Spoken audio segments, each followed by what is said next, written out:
A corrupt government cannot liberate the people. If the head of the stream is corrupt, the entire river will be also.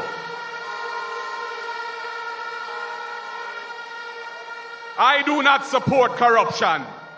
Corruption takes money away from children's education. It deprives hospitals of basic necessities. It means that roads are not fixed.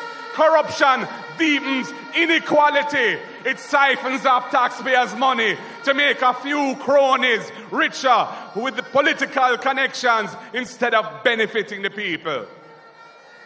This government has been doing everything it can to weaken and undermine the Integrity Commission, which is an institution that I designed as Minister of Justice and brought the legislation to Parliament to fight corruption in this country.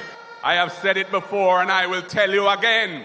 Jamaica cannot move forward without a government built on integrity that embraces principles of good governance in this country.